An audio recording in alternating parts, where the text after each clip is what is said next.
মেদিনীপুরের ক্ষীরপাইয়ের বিখ্যাত একটি মিষ্টি বাবরসা, যা হারিয়ে যেতে বসেছে। তো সেই মিষ্টির রেসিপিটাই আমি বানানোর চেষ্টা করছি। নমস্কার, আমি শ্রাবন্তী। আমার রান্নাঘরে বাবরসার রেসিপিতে সবাইকে ওয়েলকাম।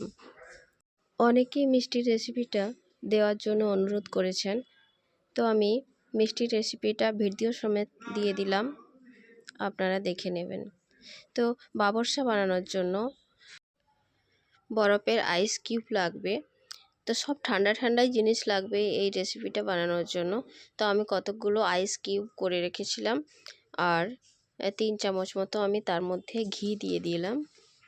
এবার আইস কিউবগুলো দিয়ে ঘিটাকে ভালো করে হাতের সাহায্যে দলে নেব, মাখিয়ে নেব যতক্ষণ না আইস কিউবটা গলে যায়।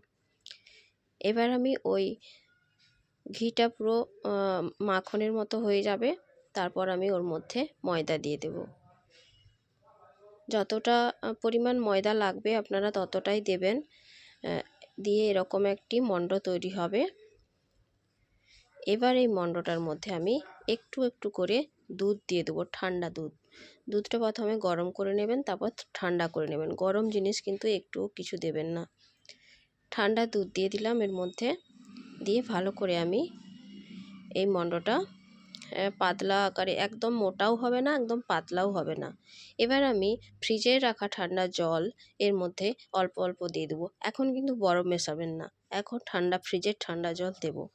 অল্প অল্প দিয়ে আমি এই ব্যাটারটা তৈরি করে নিয়েছি। দেখুন এরকম হবে, একদম পাতলাও হবে না, একদম গাঢ়ও হবে না, ঠিক এরকম হবে। এর মধ্যে আমি এবার অল্প লেবুর রস দিয়ে দিলাম, আর অল্প লবণ দিয়ে দিলাম স্বাদ অনুযায়ী। এবার আমি কড়াইয়ের মধ্যে একটা বাটি বসিয়ে দিয়েছি, বাটির মধ্যে তেল দিয়ে দিলাম।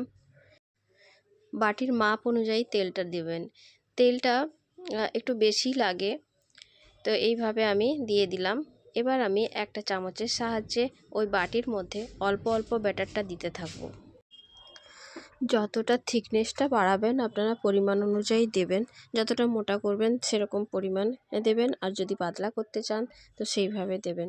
ওটা আপনারা দিতে দিতেই বুঝতে পারবেন যে কতটা দিলে কি মাপ পরিমাপ হবে। তো এবার আমি এটা বন্ধ করে দেব, মানে দেওয়াটা বন্ধ করে দেব। আঁচটা লো মিডিয়ামে থাকবে।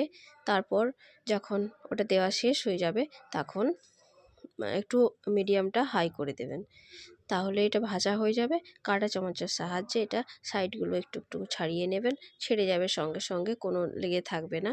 ব্যাস, এবার আমি কাঁটা চামচের সাহায্যে তুলে নেব। বেশি লাল করে ভাজবেন না, অল্প, বুঝতেই পারবেন আপনারা ভাজতে ভাজতে। তো এরকমভাবে ভেজে তুলে নেব। এবার পরপর আবার দিতে থাকলে সবগুলো ভাজা হয়ে যাবে। তো এটা যদি আপনারা এমনি খেতে চান তো খেতে পারেন, আর যদি এটা রসের ডুবিয়ে খেতে চান তাহলে একটু রস তৈরি করে নেবেন। আমি রসটা বানানো দেখাইনি, তো ভিডিওটা বানানো হয়নি। তো রসটা যদি আপনি 1 কাপ চিনি নিয়ে করেন তো 2 কাপ জল দিয়ে ওটা ফুটিয়ে একটা পাতলা রসের মতো হবে, যেমন রসগোল্লার মিষ্টির রস হয় অমনি টাইপের হবে না, একটু পাতলা পাতলা হবে। এবার ওটার মধ্যে দিয়ে পরিবেশন করবেন গরম গরম। আর এটা যদি আপনি স্টোর করে রাখতে চান তাহলে একটা কৌটোর মধ্যে রেখে দিতে পারেন, মোটামুটি 1 মাস মতো থেকে যাবে, কিচ্ছু হবে না, মুচমুচে টাইপের হবে, খুব সুন্দর খেতে লাগবে। যারা ফেসবুক থেকে দেখছেন তারা আমার পেজটিকে ফলো করে রাখবেন নতুন নতুন ভিডিও পাওয়ার জন্য। আর ভিডিওটা কেমন হয়েছে, বাবরসাটা কেমন হয়েছে অবশ্যই জানাবেন। আবার দেখা হচ্ছে নতুন একটি ভিডিওতে, নতুন একটি রেসিপিতে। ততক্ষণের জন্য টাটা, বাই বাই, ভালো থাকবেন, সুস্থ থাকবেন। পুরো ভিডিওটা দেখার জন্য ধন্যবাদ।